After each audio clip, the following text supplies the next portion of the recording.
በሁለት ዲፕሎማቶች መንደር በአፍሪካ ሲዲሲ እና በቻድ ኤምባሲ መሃል በማራኪ የኮሪደር ልማት ደምቆ የሚታየው ዲኤምሲ ሪል ስቴት ግንባታቸው ከ30 እስከ 40% በደረሱ የዲያስፖራ ብሎኮች ላይ ታላቅ ቅናሽ መደረጉን እያበሰርን በካሬ ከ78 ሺህ ብር ጀምሮ ከባለ 1 እስከ ባለ 4 መኝታ ቤቶችን ከአነስተኛ ወለል ጀምሮ በመረጡት የፍሎር አማራጭ ማግኘት ይችላሉ። እስከ 60% በሚደርስ የረጅም ጊዜ ባንክ አማራጭ ከወለድ ነፃ አገልግሎት ጋርም አመቻችተናል። ቀድሞ ለሚመጡ 5 እድለኞች እስከ 30% የሚደርስ ታላቅ ቅናሽም አዘጋጅተናል። የሽያጭ ባለሙያዎችን ለማግኘት በ0982 67 27 27 ላይ እንዲሁም በ0939 96 96 65 ላይ አሁኑኑ ይደውሉ።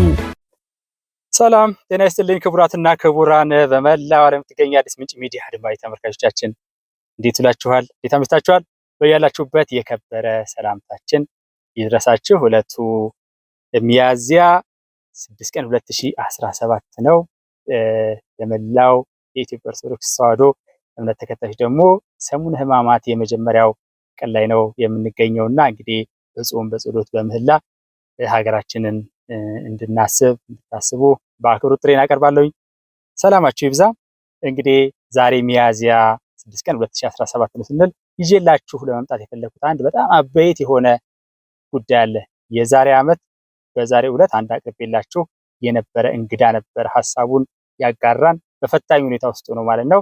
ሀገርን ብሎ ሰላምን፣ እውነትን እና ህጋዊ መስመርን በሚል ተንቀሳቅሶ ነገር ግን በጽንፈኞች ወልዲያ ላይ በጥይት ተመቶ ገለነዋል ተብሎም ተነግሮ ማለት ነው በነ መረጃ ቲቪ ጭምር። ነገር ግን ፈጣሪ ደግሞ አላለውምና በህይወት ተርፎ እንግዲህ ወደ አዲስ አበባ እንዲመጣ ሕክምና እንዲያገኝ አዲስ ምንጭን ጨምሮ ሌሎች ሚዲያዎች ወደ በኋላ ላይ የምናነሳቸው እገዛዎችን አድርገን ታክሞ ነበርና ያለፉት አንድ ዓመታት ምን ይመስላሉ? በአጠቃላይ ይህ በዕለቱ አነጋግረነው የነበረው ሰው የጀግናው የሀገር መከላከያ ሰራዊታችን ድጋፍ ሰጪዎች የሚባሉ አሉ። በሁሉም ቦታዎች ጋር መከላከያ የሚሰራው ከህዝቡ ጋራ ነው፣ ከሀገር ጋራ ነው፣ ከአየሩ ጋራ ነው፣ ከአፈሩ ጋራ ነው፣ ከተራራው ጋራ ነው፣ ከሁሉም ጋር ነው። ኢትዮጵያ ነው ጀግናው የሀገር መከላከያ ሰራዊትና ከዛ ጋር በመስራት ላይ ነው ያለው። እንዲሁም የማህበረሰብ አንቂ ነው ፋኖ ቴዎድሮስ አያሌ ይባላል። ከሀቅና ሳቅ ጋርም እንደዚህ በሳምንት አንድ ቀን ሀሳቡን ያጋራል። ይህ ወጣት የዛሬ ዓመት በዚህ ቀን አቅርበንላችሁ ነበር እና እኔ ዙሮ ከዚህ በኋላ ባለው ነገር እንኳን ተረፍኩኝ። እነሱ ለመግደል ነበር ያሰቡት። የሚሰማ አካል ካለ እኒህን አካሎች ታግለን አካባቢያችንን ሀገራችንን ነፃ እናድርግ ነው። ይሄ ነው የኔ አቋሜ ይሄ ነው። በቃ ምንም ወዲህ የምምለው ነገር የለም። አቋሜንም በደንብ ያውቁታል። እንታገል፣ አንልፈስፈስ። በዛሬው ዕለት የሚገኘው ያው የግድያ ሙከራ በተደረገበት ወልዲያ ላይ ነው። እንዴት ሆኖ ያለፉት የአንድ ዓመት ወቅቶች ምን ይመስሉ ነበረ? በተጨባጭ መሬት ላይ ያለው ነገር ምን ይመስላል? ሚዲያ ላይ ጽንፈኛው የሚለው ነገርና ሜዳ ላይ ያለው ነገር ምንድን ነው? እነማን ናቸው? አንዳንድ ጊዜ እንደው ገለጥ እያደረግን ስንመለከታቸው አቤት የትግሉ መሪዎች እንግዲህ ዘመነ እስክንድር፣ ፋንታውን ምሬ፣ መከታው ማስረሻ፣ ደረጀ፣ ጌታ አስራደ ወዘተ እየተባለ ሲኬድ በጣም ብዙ ነገር እንመለከታለን። በሐሳብ አንድ ያለመሆን በዓላማም አንድ ያለመሆን ብቻም ሳይሆን አፈሙዙን እንታገልልሃለን እንዳሉት የማህበረሰብ ክፍል መልሰው ሁላ ብዙ ነገር እያደረሱ እንመለከታለንና በቀጥታ እንኳን ህይወትህ የተረፈበት አንደኛ ዓመት ደረሰ በሚል በስልክ እኔ ከዚህ የእናንተው ውብሸት ታዬ ከአዲስ አበባ ከመዲናችን ማለት ነው ፋኖ ቴዎድሮስ አያሌው ደግሞ ፋኖነት እንደሚታወቀው ህዝብ ችግር በሚያጋጥመው ጊዜ ወረራ ሲያጋጥመው ወይ ችግር ሲያጋጥመው ምን ሲል መምህር ሊሆን ይችላል፣ ነጋዴ ሊሆን ይችላል፣ ለሀገሩ የሚቆም ነው። ቴዲም እንደዛ ነው እያደረገ ያለው የህልውና ዘመቻው ከነበረበት ጊዜ አንስቶ ማለት ነው። ደወል አድርጌ እንዴት ነው ምንድነው ያለው የሚል ነገር አንስቼለታለሁ። ለመረጃ በጣም ቅርብ በመሆኑ ከጀግናው የሀገር መከላከያ ሰራዊታችን ጋራም ስለሆነ እየሰራ ያለው መረጃዎች እጅግ አስገራሚ ናቸው። የሚነግረን ነገሮች ማለት ነው። ምን እየሆነ እንዳለ 1 2 3 4 ብሎ ማን ይናገር የነበረ ማን ያርዳ የቀበረ ነውና ይሄንኑ ያጋራናል ማለት ነው። በቀጥታ ወደ ስልክ ምልልሳችን ነው የምወስዳችሁ። እናንተ ግን የሚጠበቅ በጣም ወሳኝ ነገር አለ ማለት ነው። ላይክና ሼር እያደረጋችሁ ለሀገር ያላችሁ ፍቅር፣ አንድነት፣ ክብር እያሳያችሁ ይህ መረጃ ለብዙዎች እንዲደርስ እንድታደርጉ በታላቅ አክብሮት ነው የምጠይቀው። ወደዛው እንሂድ። ሰላም ቆዩ። ጤና ይስጥልኝ ፋኖ ቴዎድሮስ አያሌው የመከላከያ ሰራዊታችን ድጋፍ ሰጪና እንዲሁም ደግሞ የማህበረሰብ አንቂ በሚለው ነው የምትታወቀውና እንደምን አለ? በመጀመሪያ ሰላሙ ቢል እንደምን አለ ወንድም ማለት አለሁ ይመስገነው። እንግዲህ አመቱን ዞሮ መጥቼ ነው በአንድ ጉዳይ ላይ ማህበራዊ ሚዲያ ላይ የለጠፍካትን ነገር ተመለከትኩና አመት ሞላኝ የሚል ማለት ነው። ይሄ አመት ሞላኝ የሚለው ደግሞ የመጣው ልክ የዛሬ አመት በዚህ ጊዜ በወልዲያ ከተማ ውስጥ በጥይት ተመተህ በጽንፈኞች ገለለዋል ተብሎ ተጥሎ ሄዶ እንደው መረጃ ቲቪ ላይ ሁላ በሰበር ወጥቶ ነበርና በወቅቱም እንግዲህ አዲስ ምንጭ ላይ ይሄ አንስተነው በኋላም ሌሎች ሚዲያዎችም አሉ ነካ አደርጋቸዋለሁ ወደ በኋላ ላይ ብዙ ነገሮችን አልፈሃል። አሁን ያንን ወቅት እንዴት ታስታውሰዋለህ? በወቅቱ ያጋጠመህን ነገር? አዎ እንግዲህ የእናት ወድ ዥንጉርጉር ነው ይባላል። እንግዲህ አጋጣሚ ሆኖ እኔ በሰሜኑ ጦርነትም በተለያየም ባሳለፍኩትም እስር እንግዲህ አብረን ነበርን ታውቃለህ። በሁሉም ነገር እኔ ደክሞኛል። ከዚህ በኋላ እንግዲህ ደግሞ አረፍ ልበልና ወደ ቤተሰቦቼ ሐሳቤን ላዙር ባልኩበት ሰዓት ያው እንግዲህ ጽንፈኞች አንዳንዴም ዝም ስትል ይጨንቃቸዋል መሰል ዝም ማለቴና ከኮማንድ ፖስቱ ጋር ይሰራል ብለው ራሳቸው በራሳቸው አስበው ከዛ ያው የሞት ፈረዱብኝ። መጀመሪያው የማጥላላት ስራ ሰርተዋል። የኡጋንዳው ግሩፕ እና ሙልጌታ አንበርብር እና ዘመድኩም በቃ ጠቅላላ ይሄ ጽንፈኛው አንቀሳቃሽ የነበረው በሙሉ ሚዲያው መረጃ ቲቪን ጨምሮ ስሚ ማጥፋት ነገር ሰርተው ነበር መጀመሪያ። ከዛ በኋላ እንግዲህ ወደ ድርጊት ሄደ።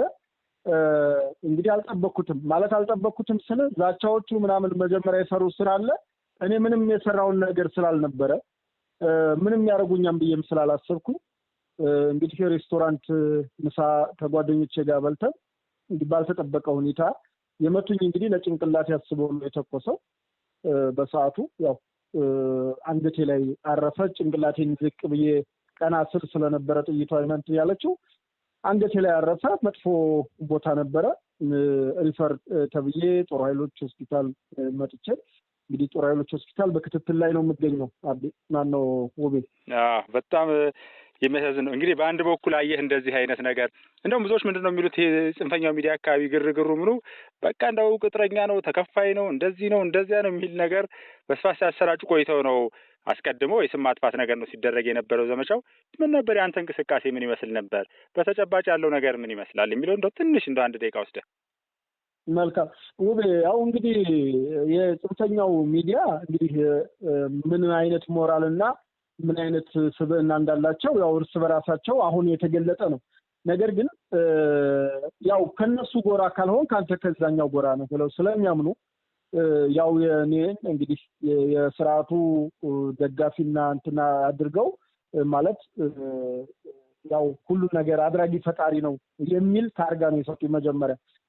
እውነት ነው ስርዓቱን ደግፋለሁ፣ ግን ስደግፍ በመርህ እንትን ብዬ ነው፣ መርህን ተከትዬ ነው የምደግፈው። ከዛ ውጭ እንግዲህ ከራሴን ከፖለቲካ እንኳን ዓለም እንዳገለልኩ ያውቃሉ። ዙሮ በሰሜኑ ጦርነት በነበረ ጋራ ተጋድሎ በነበረው እንትን እንኳን እኔ መንግስት አመስግኗል። ነገር ግን የገባ ጋጋታ ለቅጣት መካል የልዩ ኃይሉ መልሶ መደራጀት ከመጣ በኋላ ከዛ የሁለት ሰዓት አንተም ጋር ኢንተርቪው ሰጥቼ ነበር። በኋላ ነው ያስታወስኩት። ይሄ አድማ መከላከሉ ምናምን የመጡበት ሰዓት ማለት ነው ላሊበላ እና ያቺን ነገር እንደቂም ይዘው ከዛ እንደገና መከላከያውም ጋር በየስብሰባው ባለው ነገር አቅጣጫ በመስጠት እኔ ምንድነው ተው ሰላም ይሻላል ከሚለው የተነሳ ሰላም ይሻላል፣ እንነጋገር፣ እንመካከር። መከላከያው ትላንትና ለአማራ ክልል አይደለም ለኢትዮጵያ መስዋዕት ሆኗል። ትላንት አማራ ክልል ላይ ሁሉም ፈርጥጦ ጥሎ ሲሄድ መከላከያ ነው ጁንታን ያቆመው። በኋላ የሚያሸንፈው መከላከያ ነው።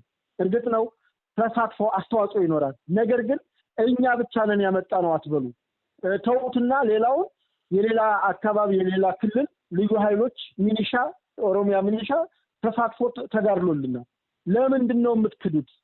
በቃ መልሶ ማደራጀት ደግሞ መንግስት የራሱን ሰራዊት ራስ ያደራጃለሁ ካለ እንደፈለገ ያድርግ። እናንተ ምን ቤት ናችሁ? በኋላ ያው አልዋልታ እንትን ማውራት ሲጀምሩ ራሴን እንትን አልኩኝ። ነገር ግን ያው እነሱ ጋር ብሬ ስላላበርኩኝ እነሱ ጋር ስላልሆንኩኝ እንዴት አብሮን አልገባም በሚል ያው እርምጃ ወስደዋል። እነሱ ያመኑበትን እርምጃ በፈጣሪ ላይ ተርፍ ያለው እኔም ከዛም በኋላ እንግዲህ እድሜ ላንተ ነው ወንድሜ እና ቶሎ ብለህ የመሳፈሪያውንም ሁሉንም ነገር እውነት ለመናገር አካባቢ ላይ ያለ መንግስት ምንም የደገፈኝና ምንም ያደረጉልኝ አስተዋጽኦ የለም። ተወው አይደለም ትላንትና ዛሬ እንኳን ወደ ቦታው መጥቼ አሁን ያለሁት ወልዲያ ነው። አሁንም እየሰራ ያለሁት የምሰራው ከጀግና ኢትዮጵያ መከላከያ ሰራዊታችን ጋር እየሰራ ያለሁት በተለየ መልኩ ድጋፍ እየሰጠው ነው። አሁንም እደግፋለሁ። ምክንያቱም እኔ ሞት ተፈርዶብኛል። ሞት ስለፈረዱብኝ ይሄንን ገዳይ ቡድን እኔን አጠፋዋለሁ ብሎ እንትን እንዳለ ሁሉ እኔ ደግሞ እነሱን ለማጥፋት እሰራለሁ። ምክንያቱም ሞት ወስነውብኛል፣ ሞት ፈርደውብኛል። ግን እኔ ሀቅን ይዤ ነው የምታገላቸው። ውቤ እዚህ ጋር መታሰብ ያለበት እንደውም በጣም እኮ የሚገርመው ነገር አሁንም ተመልሰ እዛ ወልዲያ ምክንያቱም በሚዲያ ላይ የምንሰማውና ሜዳ ላይ ያለው ነገር ምን ያህል ልዩነት እንዳለውም ማሳያ ነውና ያ ድርጊት ተፈጽሞ ህይወትን ልታጣ የምትችልበት በእርግጥ አሁንም በሕክምና ክትትል ላይ ነው ያለው። ያለፍንበት በጣም ከባድ ነገር ነው። በዚህ አጋጣሚ እኔ እንደው አመስግኜ ማለፍም ይኖርብኛል። ከየት ተነስቶ የት ደረሰ የሚለውንም ለማሳየት ጭምር ነው ዛሬ ያመጣው ተጨባጭ ነገሮችንም እንድትገልጽልን በሚል ነው። አቤቶ ክቻው ሀቅና ሳቅ ሚዲያ ደሱዬ እንደዚሁ ማህል ሚዲያ በደንብ በወቅቱ ወንድማችን ብለው በአንድ በኩል ያ ነገር ሲያጋጥም አጋርነታቸውን አሳይተው የአዲስ ምንጭ ሚዲያ ቤተሰቦች እንደው አለን ለማለት ሞክረዋል። ምን ብለዋል? ያ በጣም ትልቅ የሚያጽናና ነገር ነው። አሁን ዛሬ ደግሞ አመቱ ዞሮ መጥቷልና በእነዚህ ባለፉት አንድ አመታት ውስጥ ምንድነው የሆነው ነገር? ምን ነገሮች ተከስተዋል? ምክንያቱም ወልዲያ ላይ እዛው የሞት እንድትሞት ጥቃት የተሰነዘረበት ቦታ ላይ ነው አሁን አንተ ያለኸውና ይሄ በጣም አስገራሚ ነው ለብዙዎች። ምክንያቱም የጦርነት አውድማ ነው ተብሎ ነው የሚታሰበው ሚዲያ ላይ ባለው ነገር። ሜዳ ላይ ያለውን ነገር ንገረን እስኪ። ልክ ነው። ያው እንግዲህ ሚዲያ እነሱ ፈለጥነው ቆረጥነው ነው የሚታይ ነገር ስለሆነ እንግዲህ እነ ማረሸት ምን እንደሚሰሩ ስለምታውቅ ማለት ነው በቃ ሁሉን ነገር ቋይ አድርገው አማራ ክልል የጦር አውድማ እንደሆነ አድርገው ምንም ነገር እንዳይኖር በእርግጥም አንዳንድ አካባቢ ላይ ጀግና ኢትዮጵያ መከላከያ ሰራዊት ባይኖር ምን ያደርጉስ ነበር ይሄን ክልል ብለህ ስታስብ እውነት ለማሰብ ሁሉ ይዘገንናል። የልጆቹ ድርጊት ሞራል ቢስነት ማለት ነው። ሰው እንዴት በራሱ ህዝብና በራሱ ክልል ላይ የዚህን ያክል ቁማር ይቆምራል፣ ዘረፋ ይዘርፋል?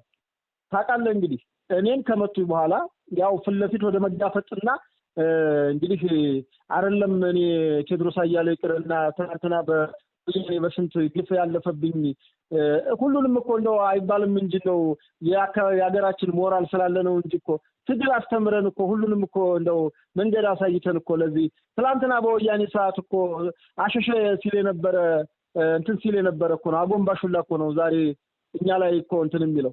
ትናንት እኮ ትምህርት ብዬ ሲለን የነበረ ነው። ስራ ብዬ ሲል ዝውውር ብዬ ተወል ልኑርበት የእናቴን ሽሮ ልብላበት ሲለን የነበረ ሁላ ነው ዛሬ የቅርቡ የጁንታ እኮ ሸዋ ድረስ ጎጃም ድረስ እዛ ባህር ዳር ድረስ ሄዶ ከነፍስ ጡር ዱቄት እየቀማ ከድሃ ከተለያዩ አቅመ ደካሞች የመጣን እርዳታና ዱቄት በጉልበት እየተሸከመ እየወሰደ እየበላ እየጠጣ ድራፍት እየጠጣ እየሰከረ ሴት እየደፈረ አሁንም ግብራቸው ያው ሴት መድፈር ነው። በነገራችን ላይ ነገ ወዳ በማስረጃ የምናወጣው ነገር አለ። ዙሮ አሁን አብዛኛው ሰው እንትን ይለዋል። እንዴት መተውት እንዴት እንትን አይልም።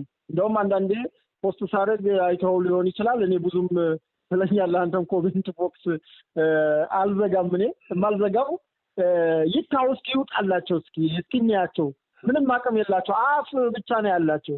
አንደኛ የሚጽፉ ልጆች የት ሆነው እንደሚጽፉ እናውቃለን። ጫት ቤት ተወዝፎ የተለያየ መጠጥ ቤት ሱስ እንትን እያለ እኮ ያንገላጀ ያለ እኮ ትውልድ ነው። ወያኔ እኮ በነገራችን ላይ አንድ በኩል እኮ የአይምሮን በሽተኛ ነው። በነገራችን ላይ ይሄ ወያኔ ስትጫወትበት የኖረ ራሷ ስራ ሳጥታ አደገኛ ወዘኔ እያለች ስትገርፈው የኖረ እኮ ማህበረሰብ ነው። አንዳንዴም እኮ እንትን አይልም እኮ አይገርምም እኮ አንዳንዴ ነፃነትም እኮ ገደብ እና ዲሞክራሲ ገደብ እኮ ሲኖረው ነው። ገደብ እኮ ስለጠፋም ነው እኮ ምን እንደምትናገር ዲሞክራሲ መብት ምን እንደሆነ ሰብአዊ መብት ልክ ተፈቶ እኮ የተለቀቀ እኮ ሆኖ ነገር እኮ ነው አሁን እያስቸገረ ያለውና አብዛኛው ሰው አሁን በሶሻል ሚዲያ በሚያዩ አረንዶት ሄዲ እንደው እዛ ሀገር ባትሄድ እንደው ራስክን ጠብቅ ይላል። እኔ በዚህ ሰዓት ውብ የምነግርህ ነገር ራስክን ጠብቅ የሚለኝ ሰው አልፈልግም። ራስን ፈጣሪ ይጠብቀኛል። እንኳን ከወረወረ እንኳን ከፎከረ ከወረወረ ያድናል ነው አይደለ? እኔ ከተኮሰ ያድናል ሁኛለሁ። ከተተኮሰ ጥይት ነው። አዎ እና ለመናገር እኮ የነበረውን አስታውሳለሁ። እንግዲህ 10 ዓመት ፍርደኛ ሆነ አሸባሪ ተብለ የነበረው ነገር እናውቃለን። እንግዲህ አንዳንዶቹ ምናልባት ዛሬ የእምነትስ ፋኖ መሪ ምናምን የሚባሉትም አብረውን የነበሩት ያኔ እንዴት ይሽኮረመሙ እንደነበረ የሚታወስ ነው። ያኔ የነበረህንም ተጋድሎ ነው ብዙ ጊዜ በሚዲያ ላይ ያነሳዋለሁ ይሄንን ጉዳይ በጣም በቁርጠኝነትና በዛ የተነሳም ይደርሱብህ የነበሩትን መዓት ነገሮች አስታውሳለሁ። እውነት ለመናገር እንደው አሁን በስልክ ላይ ስለሆነ እንደው መሰረታዊ አሁን እየሆነ ያለው ነገር ነው ከሚል ነውና አንተ ከጀግና የሀገር መከላከያ ሰራዊታችን ጋር ነው ያለኸው በአሁኑ ሰዓት አብረህም እየሰራህ ነው ያለውና ትንቀሳቀሳለህ ከቦታ ቦታ ግድ የለም ሌሎች አካባቢዎች ላይ ያለውን ነገር እንተውና በዛ በእናንተ አካባቢ ላይ ያለው እንቅስቃሴ ይመስላል። ሌላው ደግሞ አሁን ምሬ ወዳጆ በለው ሌሎቹ በለው በህሉና ዘመቻ ወቅት የነበራቸው ሚናና እንቅስቃሴና በቁርጡ ቀን ከህዝቡ ጋር የነበረው ነገርና ዛሬ ያለው ነገርም ሁለቱን ምን አያይዘህ እስኪ ምን ይመስላል? የጃውሳው ጉዳይ ምን ይመስላል? አሁን እዛ አካባቢ መልካም ያው ጃውሳ በነገራችን ላይ እኔ የማልጠቀምበት በተለያየ አካባቢ የተለያየ ትርጉም አለው እና ይሄ የወያኔ ትርጉም ነው ያለው። ወያኔ ስትል አሁን አላሻፈረኛል ትርጉም አለው። ወያኔ እኔ ስጠቀምበት እኔ እንደውም ትዝ ይል እንደሆነ እስር ቤት እያለን ለምንድን ነው እኔ ወያኔ ስላችሁ የምታኮርፉት ራሳችሁ ወያኔ ትባባሉ የለ ብዬ እንትላለ ልክ አንተ ስትለውና ያኛው ሲለው የሚለያይበት ትርጉም ልዩነት እንፈታ ናቸው። እነዚህ ሽፍቶች ናቸው፣ ገዳይ ናቸው፣ ደፋሪ ናቸው። እነዚህ በቃ በትክክለኛ በግብርና በስማቸው በማያወላውል ነው መጠራት ያለባቸው። በቃ እነዚህ ልንገር ትናንት ሀገር በችግር በነበረችበትም ሰዓት መንግስት ቸም አንዴ ወርዶበታል። ያው አንዴ ስለወረደበት ተሸክመ እኔ በዚህ አጋጣሚ አቶ ማሳቸው የብልጽግና ጎለጎን እንደዚህ ጎለጎን ይሄር ነው ግርማ ይሽጥላ አቶ ግርማ ይሽጥላ የተናገሩትን ቃል ነው ሙሉ በሙሉ እኔ ልንገርህ ምሽግ ስንት ቀን ሳድር እኮ ምን ሉሲ ሆቴል ነው እኮ የሚያደርግ ይሄን ያውቃል ራሱ ደሴ እየተመላለሱ እኮ የነበሩ ልጆች ናቸው። ስንት አመላላሽ እኮ ነበር። የትኛው ነው ፊት ለፊት የተኩሱ ተዋክቶ ነው? የትኛው ምሽግ ላይ እንትን ብሎ ነው? ትክክለኛማ የሚዋጉ ልጆች እነ መሐመድ ቢሆን ተሰውተዋል። እሱ ይሙት አይደለም ቦሩ ስላሴ እኮ እኔ አደራጀውትና አሁንም አብሮ የነበረ ልጅ አሁን እነሱ ጋር ያለ ልጅ አለ። ምን የት ነበረ? ስለዚህ አካባቢ ስለ ቦሩ ስላሴ ምን ያውቃልና ያው ሆነ ዝሮ ሚኒሻው አይነገርለትም። ያለቀው ሚኒሻው ቦሩ ስላሴ ቢሆን እኔ አይነ ምስክር ነኝ። የደሴ ልጆች ናቸው እዛ እንደው ዝም ብሎ በእንትንም በገጀራም በምንም ገብተው የደሴ ልጆች ናቸው ያለቁት። እንዴ አንዳንዴ እኛ ለወያኔ ስነ ልቦና ስንል በይሉንታ በድርበቡ ያለፍነው ነገር አለ። ዘመነ ጦርነት አውቆ ነው የነበረ ሚዲያ ሰራዊት ነው። ዘመነ እኮ ሲሰራ የነበረው እኛ ወደፊት ስንዋጋ ወደ ወለጋ ተመልከቱ። ለጾለት እንግዲህ ሐቃለ ወደ ምስራቅ ሆኖ ነው የሚባለው ወይም በስምና ወደ ሰሜን እና እነሱ ግን ወደ ጦርነቱ ያለው ወደ ሰሜን እነሱ የሚያዞሩ ወደ ምዕራብ ኢትዮጵያ። ምክንያቱም በሰዓቱ እኔ አንደኛ የወያኔ ኤጀንት ናቸው። በሰዓቱ እኮ ይታወቃል እኮ ሁኔታው ስላልፈቀደ ለውጡ ስላልፈቀደ ነገሩን ስላላለ ነው እንጂ አሁንማ ነጥረው ወጡ እኮ። በነገራችን ላይ አሁን በአማራ ክልል ያለውን ነገር ልንገርህ። ትናንትና አብዛኛውን ጠልቄ ማልገባውበት ብዙም ነገር ያኔ ያክል እንትኑም የለኝም ነበር። ነገርማ አልፈለኳቸው። አልተጣላንም ስልህ አንዳንዴ አያገባኝም ብለህ እንደ ጅቡ እንደሚበላው ግህ ጓደኛዬው ምንድነው አንተ ጉርድም የሚለው አለው። ታው ጓደኛዬ ወይኔ ነገር እየበላ ነው ጅብ ነው አለው። እሱ እንግዲህ ጅቡ እኮ ይሄኛው ነገር ሲጨርስ ሰውየውን ሲጨርስ የኔ ሲጨርስ ወደ አንተ ይመጣል ውብሸት። አሁን የገጠመን የኔ ነገር ይበላል አይነት ነገር ነው እና ትናንትና የኔ ነገር ይበላል እያልኩ ዝም ስላልኩ አሁን ስለፊት የአማራ ክልል ትግል ገብቷል። ጀግና ኢትዮጵያ መከላከያ ሰራዊት በገጹ እንዳሳወቀው ከፍተኛው ከዚህ ከጁንታ ቡድን ተከፋይ ከወያኔ ከዋት ተከፋይ ከነምግበ ጋር ከነሸሪፎ ጋር እኛ በራያ ግንባር እኮ ነው ያሉት። ይታወቃል እኮ እስከ ገብተው እንደሚወጡ ይታወቃል። የላኩት የሰው ኃይል እኮ ይታወቃል። ሄደው እኮ እስከ ጨርጨርና መሆን እኮ የሰለጠነው እኮ የጽንፈኛ ቡድን ይታወቃል እኮ። ለምንድን ነው ሄደው እኮ እነ ሄኖክ እነ ምሬ እኮ ሲነጋገሩ እኮ እናውቃለን እኮ እነ አበበ ፈንታው እንዴ የወያኔ ኤጀንት ሆነዋል። በቃ አሁንም ልዩነታቸውን ልንገርህ። በአማራ ክልል ላይ ያሉት ሁለት ግሩፕ ሆነዋል። አፋሕድ የሚባሉት የነ ኮሎኔል ፋንታውን የነ እስክንድር ነጋ ግሩፕ ማለት ነው። እሱ ከዚህ በፊት እነ ዘመነ ጋር አንድ ለመሆን የአመቻች ግሩፕ ተቋቁሞ ምርጫ ተመረጠ። ምርጫ ሲመረጥ ዘመነ 5-7 ተሸነፈ፣ በሁለት ብልጫ ማለት ነው። ሲሸነፍ አልቀበልም ማለት ይሄ ሰውዬ ነገ በዲሞክራሲያዊ ምርጫ እንዴት ነው አምኖ እንትን የሚለው? ነገ እነዚህ ሰዎች አይበለውና ስልጣን የሚይዙ እንደው ፉርሽ ላለማለታቸው እንደ ወያኔ ኢህአዴግ 97 ሲሸነፍ ወያኔ እኮ ወደ ዱላ ነው የገባው፣ ወደ አጋዚ ነው የገባው። እኚህ ልጆች እኮ ትናንትናም ታስታውስ እንደሆነ በአብን ስም ተሸፍነው የኢዜማ ለባህር ዳር ለቅስቀሳ ሲሄድ እኮ በዱላ ሲያሮርጡ የነበሩ ናቸው። እነ ፕሮፌሰር ብርሃኑ ነጋ ይናገሩ። ለምን አይናገሩ? ትናንትና እኮ ህጋዊ የሆነውን ዲሞክራሲያዊ ምርጫ እኮ እንዳይካሄድ እኮ ሲያከላክሉ የነበሩ ናቸው። አትምጡብን በሚል ማለት ነው።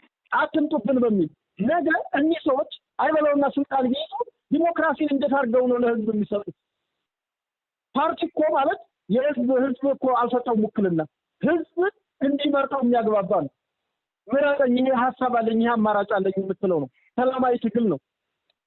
እኚህ ሰዎች እኮ ይህንን የሰላማዊ ትግል አማራጭ እኮ ያልተቀበሉ ናቸው። በኋላም ጁንታ አማራ ክልል ብሎም ኢትዮጵያ የህልውና አደጋ በገጠመው ጊዜ እኮ ወደ ወለጋ ተመልከቱ እያለ 500 የአማራ ልጆች እንዲታረዱ ስፖንሰር ያደረጉ ልጆች ናቸው። መልሰው እንደገና መንግስት ነው የገደለው ብለው ለማስቆም አስቆመዋል። በሰዓቱ ሁሉም ስለነቃ ስለለፊት ያለው ነው። በነገራችን ላይ የእውነትም ኦነግ እንኳን እንደዛ ቢያደርግ ኦነግ እኮ ከወያኔ ጋር እሰራለሁ ብሎ በግልጽ ቃለ መሃላ የገባበትና በዚህ በያዝናቸው በምርኮና በግድያ እኮ ባገኘናቸው በዚህ በራያ ግንባር እኮ የአፋር ጁንታ አግኝተናል፣ የሸኔ ሰራዊት አግኝተናል፣ ያው የሱዳንም አግኝተናል። በዚህ ባስከሬን በምርኮ በነበረው ጦርነት ይሄ ነው የሚገርምህ እና ምኑ ነው የሚገርምህ? ምንድነው የልጆቹ ዓላማ? ሁልጊዜም ወያኔና ፋቂና ሳልሳዊ ባዕድን ናቸው አልኩ። በቃ ሳልሳዊ ባዕድን ናቸው። እና አሁን አማራ ክልል ላይ ያለው ሁኔታ ለይቶ ነጥሮ ወጥቷል። ውቤዋ በዚህ አጋጣሚ ያው እንዳሰፋው ቢገባኛል። ነገር ግን ያ ክልል ትግል አሁን እንደ ትላንት ነው። አይ እንደው ምንድነው የወንድማማቾች ትግል ነው የእንትን ትግል ነው እያለ ዝም የምንለው ነገር እኮ አይደለም እኮ አሁን እኮ የገጠመን ነገር አሁን እንዲህ ነው የተደናገረ ነገር ነው ምናምን። አሁን ፍርሃት ካልሆነ በስተቀር ነጥሮ የወጣበት ትግሉ ነጥሮ የወጣበትና አሁን በማያደናግር በማያሻማ ሁኔታ አለበት ነው። አሁን ይሄንኑ ለምሳሌ ትግሉ ነጥሮ ወጣ የሚለውን በድርጊት እንግለጸውና በተጨባጭ መሬት ላይ ምክንያቱም አሁን የዘመቻ አንድነት 21ኛ ቀን ሞላው፣ 22ኛ ቀን ሞላው፣ 23ኛ ቀን ሞላው የሚለው 25ኛ ቀን ሞላ የሚለው ይሄ ከመሬት ላይ ምን ይመስላል በሚለው ቀጥሎ ደግሞ ህዝቡ እንዴት ተረድቷል፣ በምን ሁኔታ ላይ ነው ያለው፣ መጀመሪያ የነበረውን አሁን ያለውን እናያለን። ግን መሬት ላይ ምን ይመስላል አሁን? መልካም ይኸውልህ አሁን በአሁኑ ሰዓት ነጥሮቷን አንደኛ አማራ ክልል ላይ ያለው አሰላለፍ ከሁለት ለየ። አንደኛው አፋሕድ የሚባለው ይሄ የመከታው በሸዋ የመከታው በወሎ የኮሎኔል ፋንታውን በጎጃም የካፒቴን ማስረሻ በጎንደር ደግሞ የነደረጀ የነረዳት ፕሮፌሰር ጌታ አስራደ ግሩፕ አፋሕድ ብሎ አራቱን ድርጅቶች አንድ አድርገው ባለፈው 75 ተሸነፉበት ያልኩ ምርጫ ላይ ነጥሮ ወጥቶ ድርጅት ነዋል። ልንገርህ ይሄኛው ደግሞ ግሩፕ አሁን ዘመቻ አንድነት ያወጀው ግሩፕ ደግሞ በዛ ፉሽ ብሎ እነዘመነ ግሩፕ ማለት ነው። አንደኛ ሻዕቢያ ናፋቂ ነው፣ ሁለተኛ ወያኔ ናፋቂ ነው። ወያኔ ተልኮ ናፋቂ ሳይሆን ተልኮ ተቀባይ ነው። በራሳቸው እነማርሽት ፀሐዬ በተለያየ መግለጫ ሲሰምተው ከሆነ እኛ ከግብፅም ጋር እንሰራለን እስከ ጠቅመን ብልጽግናን እስከ ጣለልን ብለው የሀገር ክደት የሰሩ እኮ ናቸው። አንተ ወያኔ እንደው እኛን የሀገር ክደት ወንጀል እያለች ያለ ስራችን ስከሰል የሀገር ክደት ወንጀል እኮ በግልጽ በይፋ እኮ ያወጁ ናቸው። እነ መሳይ እዛ ሆነው ዲያስፖራው በነገራችን ላይ የዲያስፖራን ትግል በኢትዮጵያ ትግል ራሱ ማስገባትም አያስፈልግም። እንደ ኢትዮጵያ ትውልድ ኢትዮጵያዊ ናቸው እንደ ትውልድ እንጂ እንደ ዜግነት እኮ ዜግነት የሌለው ማንኛውም እንትን አያገባውም። እንደው ልንገርህ የህጉ ክፍተት እንጂ ማንም ዲያስፖራ እኮ መጫወቻ ነው የሆነችው። ዲያስፖራው እዛ ሁለተኛ ሀገር ይዞ ነው የሚጫወትብን። እርግጥ ነው እናት ሀገራቸውን የሚወዱ ሀገራቸውን የሚናፍቁ ሁኔታዎች አስገደዳቸው። የቀድሞው ስርዓት በተለይ 27 ዓመት ኢትዮጵያን የገዛት ስርዓት ሀገርን እንዲጠላ እንድታንገሸግሽ እንዴ ባንዲራን እኮ እንዴት እንዳስጠሉን ታውቃለህ እኮ በቃ ውጣት በለው እንዲወጣ አድርገው አይነት ስርዓት ስለነበረ ጳጳስ ሳይቀር ያሰደደ ስርዓት እኮ እንደሆነ እኔ አንዳንዴ ሾርት ሚሞሪ እኮ ቢባል እኮ አይገርመኝም። ስለምንረሳ እንጂ ይሄ ሙሴ ታውቃለህ በመጽሐፍ ቅዱስ እስራኤልን ይዞ ሲወጣ ሙሴን እስራኤል አስቸገሩት። ምን ብለው አስቸገሩት? እንዴ የፈርዖን እንትን ናፈቀናል ሽንኩርት፣ የባርነት ሽንኩርት አይደለም። የባርነት ሽንኩርት እኮ እየናፈቀ ያለ ትውልድ እኮ ነው። የሚያሳዝን ሁኔታ ማለት ነው። ትላንቱን የሚናፍቅ እንደ ሎጥ ሚስት ዞሮ የጨው ሐውልት መሆን የሚፈልግ የትላንትናን ስርዓት ናፋቂ አቧራ በግልጽ እየተራገፈ እያዩት ለውጥ በተግባር እያዩ እሱን የሚጠሩ ትላንትና ብዙ ነገር ሲሉ የነበረ አማራ ክልል ምን ነበር ሲባል የነበረው በልማት ወደ ኋላ ቀረ። በመብራት ለምሳሌ ጭስ አባይ የተነሳው መብራት መቀሌ ገባ። አማራ ክልል ጨለማ ተዳፍኖ መቀሌ ቀራች ይል የነበረ ነው። ዛሬ ገበታ ለሀገር እየተባለ ገበታ ለትውልድ እየተባለ ኮሪደር እየተባለ በጣም በብዙ መልኩ ልማት ሲመጣለት ሆን ብለው እነዚህ የወያኔ ቡችሎች አላሰራ ብለው ጭራሽ የተሰራ ድልድይ አናስመርቅም ብለው ቦምበኛው ብርጌድ የሚባል እንግዲህ በእኔ በየትም ማለት ሰምቼ አላውቅም። ቦምበኛው ብርጌድ አዘጋጀን ብለው እነ መሳይ መኮንን እነ ምን አላቸው ስማቸው እነ ጊዮን ሚዲያ ምናምን መረጃ ቲቪ በነገራችን ላይ አራጅ ቲቪ ተብሏል። አሁን ትላንትና ማብያ ተነፈ እርስ በርስ አሁን ይሄ አንተ ጎራ ነው ይሄ አንተ ነው በጎራ ተለያይቶ የተከፋፈሉበት ሁኔታ ነው ያለው አማራ ክልል።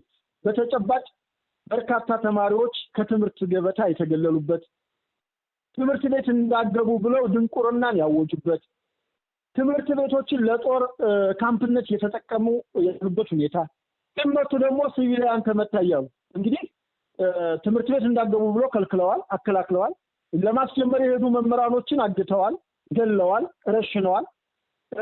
ወላድ አምቡላንስ ይዛ ስትሄድ አምቡላንሱን ለመጓጓዣ እንፈልገዋለን ውረዱ እናንተ ተብሎ አምቡላንሱን ለመጓጓዣነት ወስደዋል።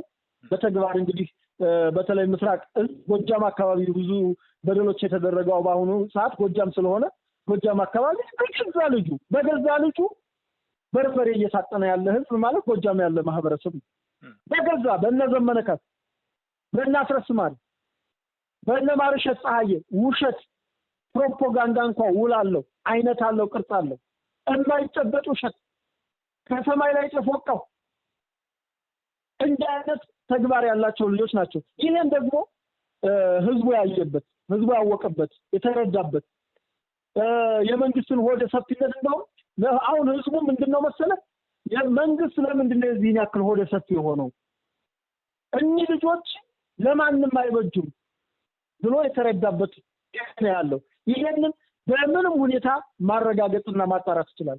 ማዳበሪያ ይፈቱ በህዝቡ በኩልስ እንደው ህዝቡስ ምክንያቱም መጀመሪያ አካባቢ ላይ እነሰን በዛም ያው ብዙ ነገሮች ቅሬታዎች ምንም በዛም በዚህም ስለሚኖር እና ይሄ ደግሞ አዲስ ኃይል ስለሆነ ምንነቱ ግልጽ ስላልሆነ ተስፋ የማድረግ የመሳሰሉ ነገሮች ይኖራሉ።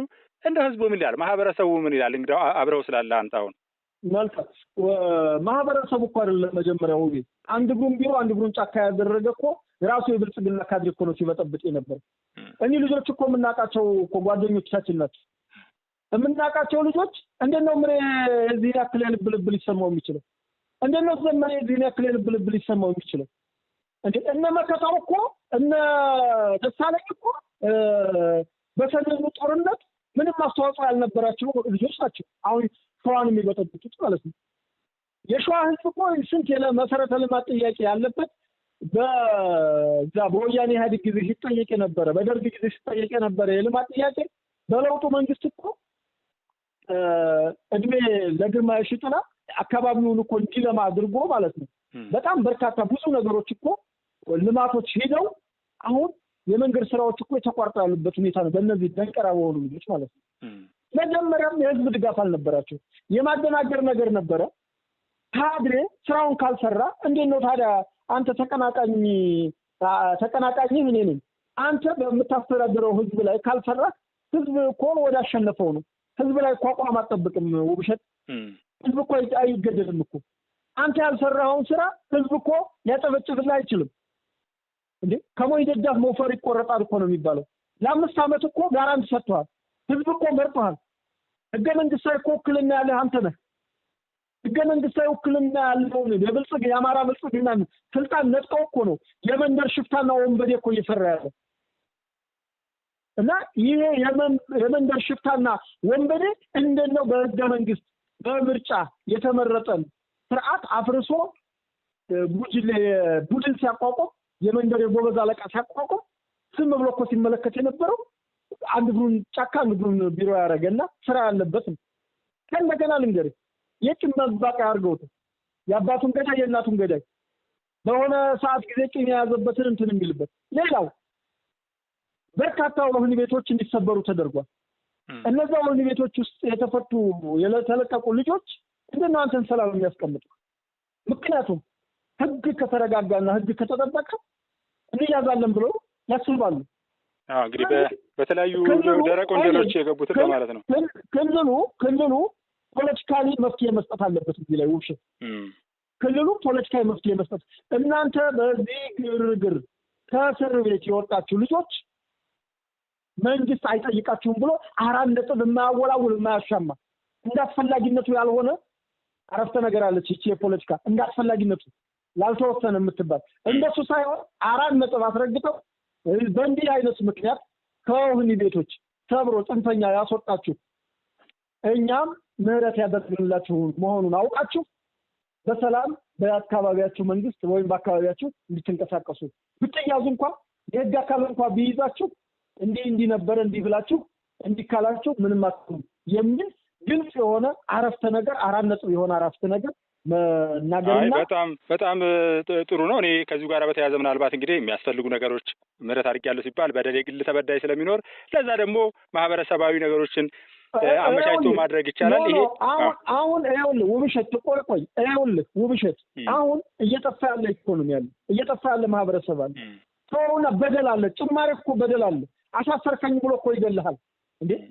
እንዴት ነው የምታስበው? መንገዶቹ ማለት ነው። መንገዶቹ ሲሰሩ ፍትህማ ቢሰፍን የወህኒ ቤቶች እኮ ታውቃለህ እኮ እንዴ! እኔ እኮ ተጠያቂም እያደረኳቸው ነው የወህኒ አለቆችን። ወልዲያም ተሰብሯል እኮ ልንገርህ። አንደኛ ወህኒ ቤቶች በእንዲህ አይነት ጊዜ አስፈላጊ ታስታውሱም እንዴ? ቅሊንጦ ሲቃጠል ቃሊቲ እንዴት ነው የተጠበቀው? ዝዋይ እንዴት ነው የተጠበቀው እንዴ? ከእንደገና አባ ሳሙኤል ሌላ ቦታ አይደለም የሚያዘዋውሩ ተዋውሽ ከዛ መሀል ያለነውን ተመርጠ ስንቴ ነው ተጠርንፈ ሌላ ቦታ ወደማይታወቅ ቦታ የተወሰድከው? ዋና የሚባለው ተሳፍኖ በሽፍት መኪና ሁልጊዜ መንገዶች ያስፈልጋሉ። እዛ ጋር የጥበቃና ደህንነት አለ። እዛ የወህኒ ተጠያቂነት አልሰፈነም። ውብሸት አማራ ክልል ላይ ተጠያቂነት ቢሰፍን ነቃቅመ ጠርገን ይሄንን ካድሬ ካፈርክ በኋላ ሌላውን ነገር ህግ ማምጣትና ማስፈኑ በጣም ቀላል ነው። መከላከያው ለመሞትና ለመዋጋት ችግር የለበትም። ይሄን ስል ግን ራሱን እየሰጠ እየተገደለም እየተዛተበትም ብዙ ነገር መስዋዕትነት እየከፈለ የሚሰራ ካድሬ የለም እያልኩ አይደለም። መስሚያውን ዘግቶ አቃለው እያለ እኮ ደረሱን ሰጥቶ እኮ የቀበሌ አደረጃጀት እኮ የሰሩ አሉ የሚመሰገኑ ነገር ህዝብን መንግስት የሚያመሰግናቸው። በዚያው ልክ ደግሞ ከዚህ ልፍስፍስ ቡድን ጋር ተልፈስፍሰው ክልሉን እያመሱ እያተራመሱ ያሉ የግል ጥቅመኞች ደግሞ ጌታቸውን የሚገርም ነገር ይኑሩበት አይኑሩበት ለማያውቁት አማራ ክልል ዘርፈው አማራ ክልል በአሁኑ ሁኔታ አዘርፈው አዋሳና አዲስ አበባ ጎንደር ሌላ አካባቢ ይሰራል። አሁን እኮ የአማራ ክልል እኮ ባለሀብት እኮ ከክልሉ ተፈናቅሏል ወጥቷል እኮ ድሮ የሚባለው ከክልሉ ውጭ ተፈናቀሉ ከወለጋ ተፈናቀሉ ከእንትና ተፈናቀሉ ነበር። አሁን እኮ ከአማራ ክልል እኮ ሰው ተፈናቀለ። ምንድነው ዓላማቸው? ምንድነው ግባቸው? ለዚህ ነው ቅድም ለይተዋል እንደሱ አይደለም ያልኩ። አሁን መስመር ይዟል። መስመር የያዘን ትግል ለመምራት ለመንግስትም ለወታደሩም ለሁሉም አያስቸግርም። ቅርጽ ይዞልሃል። ትላንትና ቅርጽ ስላልያዘ ታሳውስ እንደሆነ ፋኖች ጥልፈት እኔም ፋኖ ነኝ ነበር የምንለው። እኔም ፋኖ ነኝ ወንድሞቻችን አትኮረፉ ምናምን አታቆረፉ። ዛሬማ እንደዛ ይባሉ። ዛሬማ እኔ ወንድሜ ልንገርህ ተማሪ የሚደፍር ተማሪ የሚገድል ትምህርት ቤት የሚዘጋ ወንድም የለኝም።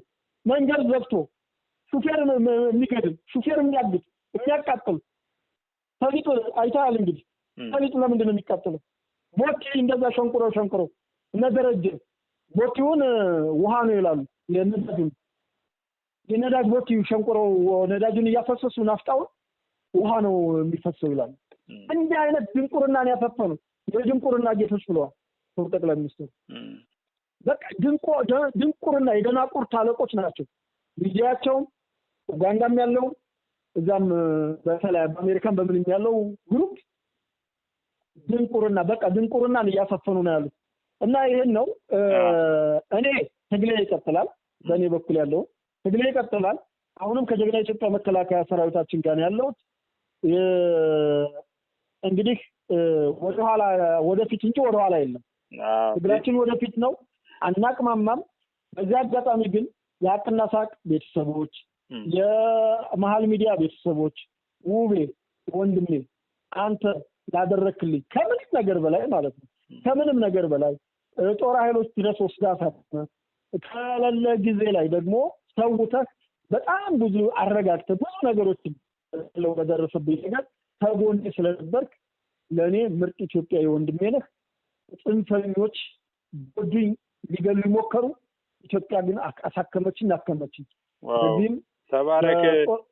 በጦር ኃይሎች ያሉ በሆስፒታል ላይ የነበሩ የተረባረቡልኝ ጦር ኃይሎች የነበሩ የጦር ኃይሎች ሐኪሞች የወታደር ሐኪሞች እጅግ አድርጌ ነው የማመሰግነው። እግዚአብሔር ውለታችሁን ይመልስ።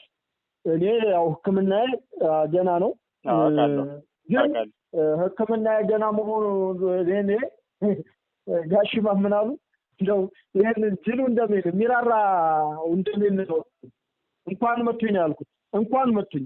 ምክንያቱም እኔም በመመታቴ ነው ነገሮችም እየጠሩ የመጡት ነገሮችም እየጠሩ እና ወደፊት እንጂ ወደኋላ የምንለው ነገር የለም። በጣም ከልብ ነው ካለ ድረስ በጣም በእውነት እንታገላለን። ከልብ ነው የማመሰግነው ቴዲሻ። እኔ በጣም ትልቅ አድናቆት አለኝ ለምታደርጋቸው እንቅስቃሴዎች። መቼስ አንዳንድ ጊዜ ክፍተቶችም ይኖራሉ። መረጃን በሚገባው መድረስ ያለበት ቦታ ሳይደርስ እየቀረ ጭምር ነው እንጂ አንተ ኢትዮጵያን ብለህ ሁላ ነገር የሆነው አንድ ብር ሳይኖርህ ኢቭን የትራንስፖርት እንኳን እንደው በመክፈል ከፍሎ እስከ ማምጣት ያን ያህል እንደው ኮልዲያዚ መድረስ እንኳን እስኪያገድ ድረስ የነበረበት ሁኔታ አለና ውጭ እንኳን ተልከህ ይሄው የኦፕሬሽኑ እንግዲህ በሀገር ደረጃ ነው እየተሞከረ ያለው። ቀጠሮ ላይ ነው ያለው። አቤቶቻችሁንም አመሰግናለሁ። እንደውም ከሱ ጋር እየሰራችሁ መሆኑ ቀላል ነገር አይደለም። ከሞላ ጎደል ከመከላከያ ጋር ነው ያለው። ግን አሁን ይሄንን የሚያዳምጡ በሙሉ እንደው እንዲያስተውሉትም ጭምር እፈልጋለሁ። እንደው ሀገር ውስጥ እንኳን ባይቻል በውጭ ደረጃ ራሱ ተልከህ ሕክምና ማግኘት ያለብህ የኢትዮጵያ ልጅ ነህ ብዬ ነው የማምነው። እንኳን ለዚህ ቀን አበቃ። እንግዲህ አመቱ መጣ ማለት ነው። ገደል ነው ተብሎ በሰበር ዜና ከተነገረ በኋላ እንደው ቀኑን በማስታወስ በተጨባጭ ያለፈው አንድ አመትስ ምን ይመስላል የሚለውን ለመጋራት ያክል ነው የመጣ ነው። ካሰብነውም ጊዜ በላይ ትንሽ እንደውም ጨመር አድርገናል። ተባረክ። ሰላሙንልኝ ቴዲሻ። እሺ አመሰግናለሁ። እግዚአብሔር ይስጥልኝ። በጣም ነው የማመሰግነው የአዲስ ምንጭ ቤተሰቦችን እግዚአብሔር ይስጥልኝ። በተለይ ደግሞ አንተንም ያቺን በጣም ሰላም በልልኝ። እንግዲህ በሶ ሳይቀር ስንት ነገር ሳይቀር ነው የላከችልኝ ስንት ነገር እና በጣም ነው የማመሰግነው። እግዚአብሔር ያክብርልኝ። በጣም ነው የማመሰግነው። ውቤ ወንድም አለም ያው አንተ የጨለማ ቤት ጓደኛ ነህ፣ ሁሉን ነገር ታውቃለህና ለዛም ነው አልፋቅል ያልኩት። በቃ አውቃለሁ ያቀሙ ስንነት እንዳለበት አንተም። ነገር ግን ባለህ አቅም ባለህ ነገር በሙሉ ያለህን ነገር ስለሆነ የደገፍከኝ አንተ ብቻ አይደለም፣ ውዷ ባለቤትህም ልጆችህ ትንንሾቹ ሳይቀሩ እንግዲህ ያን ያክል ፍቅር ሰጥተው ካንተ ያዩት ከአባታቸው ያዩትን ነው። እግዚአብሔር ምስክሬ ነው። በጣም የማከብር ወንድሜ ነህ። እንግዲህ ኢትዮጵያ በልጆቿ ታፍራና ተከብራ ለዘላለም ትኑር። አመሰግናለሁ። ትግላችን ይቀጥላል። አመሰግናለሁ ቴዲሻዬ፣ በጣም ከልብ ነው የማመሰግነው። እውነት ለመናገር እንደውም ከዛ ጊዜ በላይ አሁን ነው አጋርነት ለአንተም ማሳየት የሚጠበቅብን። በተለይ ማጠናቀቂያው ላይ በጣም አስፈላጊ ነው። የመጨረሻ ዙር በቀጠሮ እስካሁን ድረስ የቆየኸው መጨረሻ ላይ አሁን በተለይ ያለው ሕክምና እንግዲህ ጥይቷ እስካሁን ድረስ አልወጣችም፣ አደገኛ ቦታ ስለሆነ በሚል ነው። እዚህ ላይ እንረባረባለን ብዬ ተስፋ አደርጋለሁ። እንግዲህ ያለ አካውንትን ማስቀምጣለሁ ለወንድሞች ለእህቶች አለን እንዲሉ ፍቅራቸው እንዲያሳዩ ቢያንስ ሰላሙን ልኝ። ተባረክ። እሺ፣ በጣም ነው የማመሰግነው። ጊዜ ይስጥልኝ። እሺ።